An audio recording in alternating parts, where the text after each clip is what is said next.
It is God who works in us. And I tried to emphasize this point a lot in the beginning, that prayer is primarily agreeing to the invitation by God to meet with Him. Therefore, if He is the one who calls us to be with Him, then it is His work more than it is my work.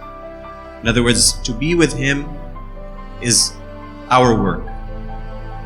What we gain from being with Him is His work. So, God is working in us when we give Him time in prayer, even if we don't feel anything, even if we don't see or hear anything. And this is what we call the mystical life, or as Abun and I were just talking about, the interior life. The interior life is a hidden life. There is something happening inside of us that we cannot tangibly feel. But it is a real movement of God in the soul. So, faith again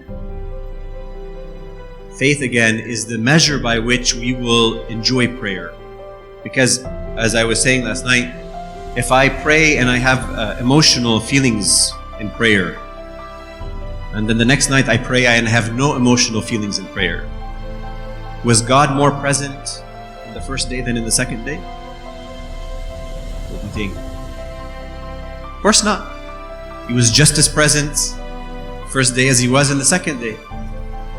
What's the difference? The difference was my emotions. Okay, good. Sometimes my emotions cooperate, sometimes my emotions don't cooperate. Not a problem. But this is not the measure of my spiritual growth. This is not the measure of God's working in me. Because by faith, God is present. By faith, He is listening and loving me and working in me, not by emotions and not by feelings. Does God give us feelings sometimes? Of course He does. He gives us consolations, as we talked about last night. He gives us experiences of His presence. He gives us moments of grace. He gives us tears. He gives us joy in prayer. He gives us pleasure in worship.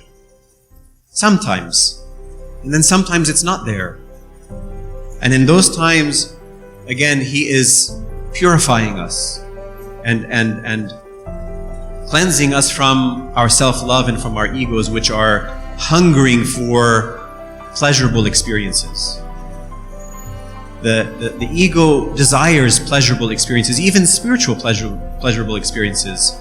And yet, in order for God to bring us to a real experience of faith, He has to purify us from this desire, from this reliance on sensible experiences.